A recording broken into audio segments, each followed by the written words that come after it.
Hello class, good morning. After completion of the fourth chapter, we are going towards the fifth one, the three whalers, based on a Chinese folk tale. So before the starting of the lesson, we have to warm up exercise here. So discuss with your classmates when do we cry? We cry when. आपके classmates के साथ discuss करनी है, लेकिन आप अभी घर पर बैठे हो, सो आप अपने क्लासमेट से डिस्कस नहीं कर सकते। आप अपने आप को ही सोचना है कि व्हेन वी क्राई, व्हेन हम कब क्राई होते हैं। तो वी हर्ट आवरसेल्व्स, हमें जब कुछ हर्ट होता है या कुछ लगता है। वी आर एंग्री, जब हम गुस्से होते हैं। Something is not way we want it to be, जो हम चाहते वो नहीं होता।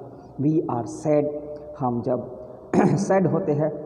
वी लॉस समथिंग, हमारा कुछ खो जाता है। तो इन एक्सरसाइजेस में आपको जहाँ पर भी आप रोते हो, आपको कब रोना आता है वहाँ पर आपको टिक करना है। So this are the exercise for you and now we are going towards the chapter the three whalers. Three whalers is based on Chinese folk tale. So the story is one day all Mrs. Cheng got a letter. एक बार एक Mrs Cheng नाम की औरत को letter मिलता है। ये एक चाइनीज़ फॉकटेल है, तो यहाँ चाइनीज़ नाम है, जैसे Mrs Cheng. It was a from her son Chen, इसके बेटे चेन का वो लेटर था। यहाँ चाइनीज़ नाम फिर से आप देख रहे हो, Chen. Would lived in a town far away, गाँव से थोड़ा दूर रहता था। She could not reach, so she waited in front of her house for someone to come by and read out the letter to her. वो रो रही थी, ये वो लेटर नहीं पढ़ पा रही थी, तो वो अपने घर के आगे बैठी और कोई आए तो उसकी राह देख रही थी, वो उसे लेटर पढ़ दे। लेटर मीन्स पत्र, आप जानते हो। After some time a warrior Wan came by, एक वॉरियर आता है उसके बाद। Swinging his beautiful carved staff, staff means stick, warrior means लड़ाई करने वाला। तो वो अपनी लकड़ी घुमाते घुमाते आता है। स्टाफ मीन्स लॉन्ग स्टिक, यानी कि लकड़ी बड़ी। All Mrs Chang stop him and said, Mrs Chang जो है उसे रोकती है और कहती है, ओ ब्रेव वॉरियर, अरे ब्रेव वॉरियर। यहाँ ब्रेव जो है वो एडजेक्टिव है। आप देख रहे हैं कि वॉरियर तो कैसा, how the warrior is, so brave warrior. So brave जो है वो एडजेक्टिव है।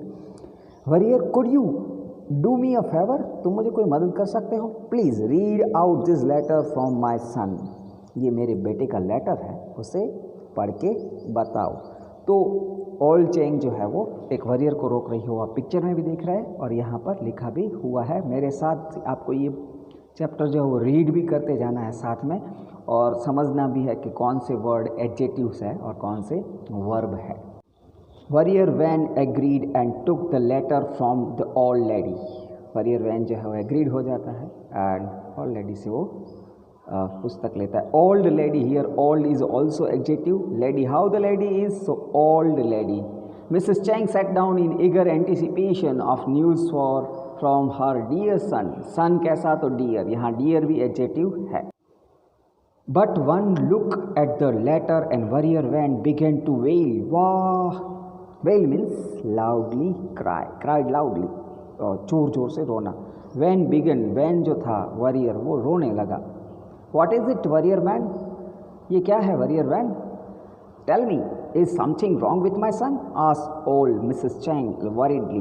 Worriedly उसने पूछा कि चिंता मुक्त तरीके से पूछा कि मेरा सन जो है वो कुछ उसके साथ कुछ बुरा हो गया है।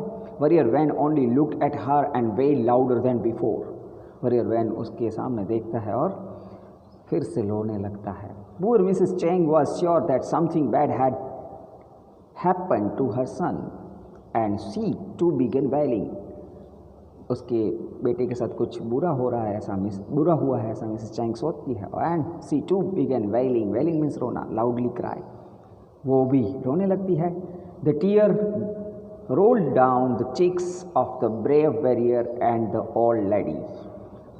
जो टीयर्स है, आंसू है, वो वॉरियर की आंखों से भी निकल रहे हैं एंड ओल्ड लेडी की आंखों से भी निकल रहे हैं। यहाँ पर फिर से एक बार, वॉरियर तो कैसा, ब्रेव, उसके लिए एडजेक्टिव यूज़ किया गया है वॉरियर के लिए, और लेडी के लिए ओल्ड एडजेक्टिव यूज़ किया गया है। तो आप उसे अंडरलाइन करके नीचे ADJ मीन्स एडजेक्टिव लिख सकते हैं, याद रखने के लिए।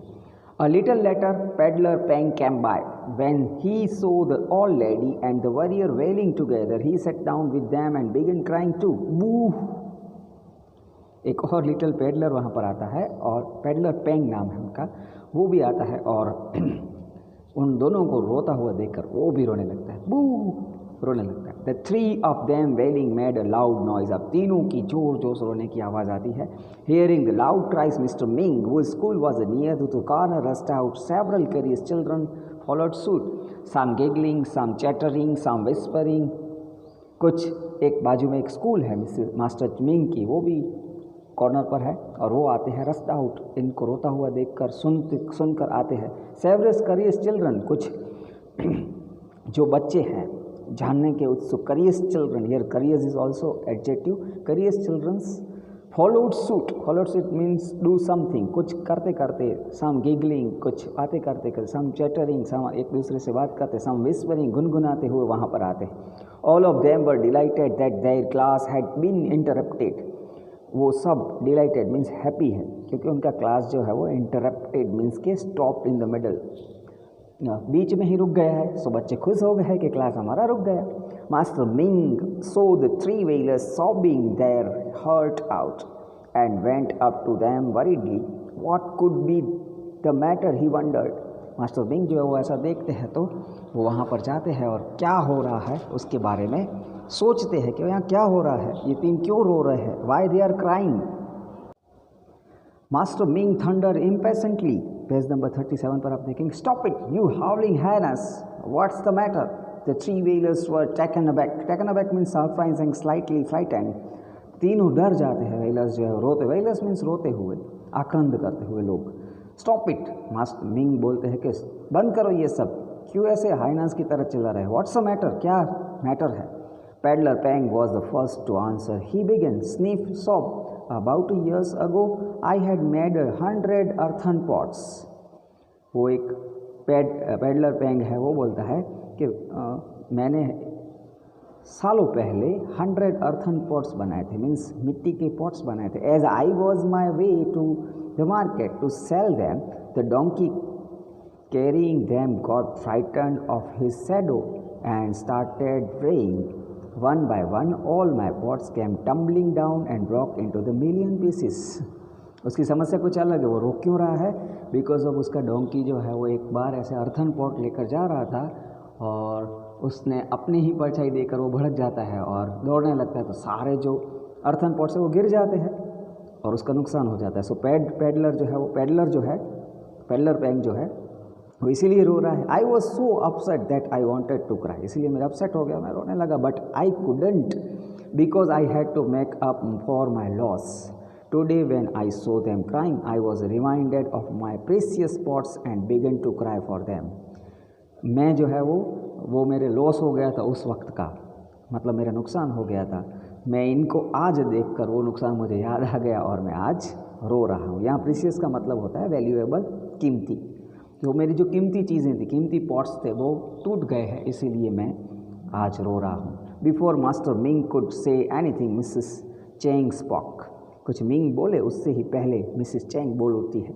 आई got a letter from my son this morning, I don't know how to read, so I asked warrior Wan to read it about to me. मैं जो है, मेरा सन का एक लेटर मिला है मुझे मॉर्निंग में, सो मैं तो जानती नहीं हूँ पढ़ना, मैंने वॉरियर वैन को कहा कि इसे पढ़ के दिखाओ। But he began crying as soon as he open the letter, और जैसे ही उसने लेटर ओपन किया और रोने लगा। Something very bad must have happened to my son, oh my poor Chen, कुछ मेरे बच्चे के साथ बहुत बुरा हुआ है, मुझे ऐसा लग रहा है, poor Chen. As master Ming consoled Mrs Cheng, warrior Wan bravely fought back his tears and said. अब वॉरियर वैन की बारी है। I never paid attention to my lesson and to my teachers at school। Wan बोल रहा है कि मैंने कभी भी मेरे स्कूल में किसी भी पाठ के प्रति और मेरे टीचर्स के प्रति अटेंशन नहीं दिया। अटेंशन मीन्स ध्यान नहीं दिया।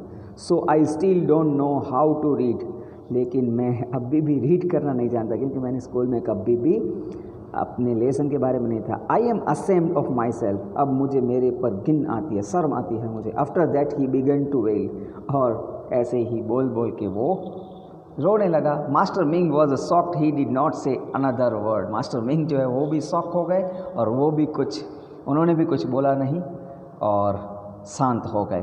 तो इस तरीके से दोनों जो बाकी के जो वेलर्स है, वेलर्स मीन्स आक्रंद करने वाले, रोने वाले, वो तो खाली कम रो रहे थे। एक तो ऐसा था जो जिसके पास पॉट बहुत सालों पहले उसके पॉट टूट गए थे, अब उसे याद आया तो रो रहा था। और वॉरियर वेन तो पढ़ना ही जानता नहीं था, इसने तो सिर्फ लेटर खोला था और उस दुख में उसे पढ़ना नहीं आता था, उसको गिन आती थी, इसलिए वो रोने लगा था। तो यहाँ पर मैटर ये है, मतलब इस स्टोरी से हमें ये सीखना है कि कभी भी कुछ चीज़ जाने बिना हमें दुखी नहीं होना चाहिए। कोई भी चीज़ हो उसे पहले ध्यान से देखना चाहिए कि वहाँ क्या हो रहा था या वो घटना किस चीज़ से घटी है, वो देखकर ही हमें आगे बढ़ना चाहिए। कभी भी ऐसे दुखी होना चाहिए नहीं जैसे ये लोग रोने लगे थे तीनों। तो यहाँ पर जो है वो आपका चैप्टर आपको 2-3 बार रीड करना है। बहुत ही बढ़िया स्टोरी है ये। This is the good story and you also write down the hard words in your copy and send me on my WhatsApp number, and also read this chapter twice. Thank you so much. Have a nice day.